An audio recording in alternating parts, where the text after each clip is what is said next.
सोनीपत वासी अब अयोध्या जाकर भगवान श्री राम के दर्शन कर सकें। इसके लिए रोडवेज ने कवायद शुरू कर दी है। इसी कड़ी में बीजेपी प्रदेश अध्यक्ष मोहनलाल बड़ौली ने सोनीपत बस स्टैंड से 47 श्रद्धालुओं की बस को हरी झंडी दिखाकर रवाना किया, जिसके लिए उन्होंने जिला वासियों को तहे दिल से बधाई दी।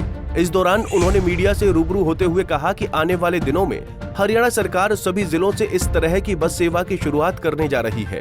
इस योजना से गरीब और कमजोर वर्ग के लोगों को फायदा होगा। इसके अलावा मोहनलाल बड़ौली ने एनएचएम कर्मचारियों की हड़ताल को लेकर कहा कि 9 सदस्यीय कमेटी का गठन कर दिया गया है, जो सभी मांगों का अध्ययन कर अधिकारियों को अवगत कराएंगे। ये पूरे हरियाणा प्रदेश के 22 के 22 जिलों की योजना है और सभी हमारे जो रोडवेज के डिपो हैं वहाँ से वोल्वो बसें इसी प्रकार से जाएंगी और बहुत अच्छी योजना मुख्यमंत्री तीर्थ दर्शन योजना गरीब आदमी को, कमज़ोर आदमी को इसका लाभ मिले और अपने जीवन में वो ऐसे ही तीर्थ यात्रा करते रहें। इसके लिए मैं आज सभी तीर्थयात्रियों को बहुत बहुत बधाई और शुभकामनाएं देता हूं। सर, डॉक्टर साहब वो हड़ताल खत्म कर काम पर वापस आ गए हैं, क्या उनकी जो मांगे हैं वो मान ली गई है? कब तक उनको? ये भारतीय जनता पार्टी की एक ऐसी सोच की सरकार है जो सभी समस्याओं का समाधान हम करते हैं और जो डॉक्टरों की जो मांग थी उनको मानते हुए उनका समाधान किया है और उस हड़ताल को डॉक्टरों ने वापस लिया। सर, एनएचएम के कर्मचारी भी अपनी मांगों को लेकर हड़ताल पर चले गए हैं, कह रहे कि हमें पक्का है वो किया जाए जो केंद्रीय। हमने एक कमेटी बनाई है, उसमें आईएएस अधिकारी हैं, हमारे मंत्री हैं और 9 सदस्यीय कमेटी का गठन हमने किया है। इस प्रकार के बहुत सारे कर्मचारियों की समस्याएं, अलग अलग डिपार्टमेंटों की समस्याएं हैं, उन सब का समाधान ये मुख्यमंत्री नायब सिंह सैनी जी की सरकार 100% इसको समाधान को करेगी। वहीं मोहनलाल बड़ौली ने कांग्रेस के नेताओं पर ईडी की कार्रवाई पर कहा कि जब भी जांच एजेंसी इस तरह की कार्रवाई करती है तो वो सरकार पर आरोप लगाते हैं। ये कांग्रेस की अपनी सोच है। वहीं उन्होंने सीटिंग गेटिंग फॉर्मूला के सवाल पर गोलमोल जवाब देते हुए कहा कि भारतीय जनता पार्टी विचारों के साथ साथ सिद्धांतों की पार्टी है और इस मुद्दे पर संगठन में चर्चा होगी।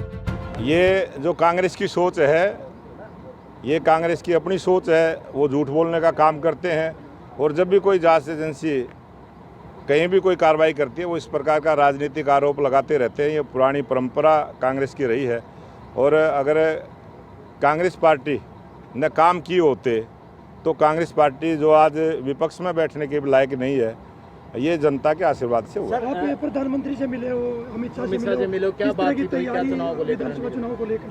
ये विधानसभा की तैयारी हमारे हरियाणा प्रदेश के जो लाखों कार्यकर्ता हैं वो इस चुनाव को लड़ेंगे और जनता का आशीर्वाद लेके तीसरी बार हरियाणा प्रदेश में स्पष्ट बहुमत की सरकार भारतीय जनता पार्टी की बनेगी। कल बैठकों का दौर था दिल्ली में, धर्मेंद्र प्रधान, विप्लव देव, सतीश पुनिया जी, आप मुख्यमंत्री जी, वहाँ पर क्या चर्चा है वो रही?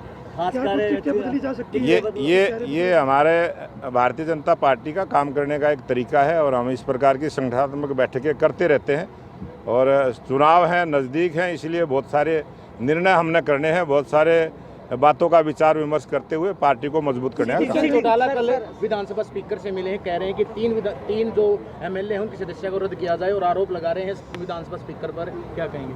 ये आरोप प्रत्यारोप ये कांग्रेस पार्टी की और जो जेजेपी पार्टी की है, ये उनकी पुरानी आदत है, वो इसी प्रकार का। सीटिंग गेटिंग का फॉर्मूला है, क्या वो भारतीय जनता पार्टी में भी अपनाया जा सकता है? भारतीय जनता पार्टी एक वैचारिक पार्टी है, सिद्धांतों पर चलने वाली पार्टी है और सबको न्याय देने वाली पार्टी है। हम सबको न्याय देते हुए काम को आगे करें। इस बीच बड़ौली ने कहा कि विधानसभा चुनाव के लिए हमारी तैयारियां पूरी हैं। भाजपा कार्यकर्ता घर घर जाकर भाजपा की नीतियों को आम लोगों तक पहुंचा रहे हैं। अब वो दिन दूर नहीं जब एक बार फिर प्रदेश में मोदी लहर का डंका बजेगा। सोनीपत से सनी मलिक, पंजाब केसरी टीवी। हमसे जुड़े रहने के लिए हमारे YouTube चैनल को सब्सक्राइब करें और नई वीडियो की नोटिफिकेशन के लिए बेल आइकॉन को दबाएं। अगर आप ये वीडियो Facebook पर देख रहे हैं तो लाइक जरूर करें और ज्यादा से ज्यादा शेयर करें। धन्यवाद।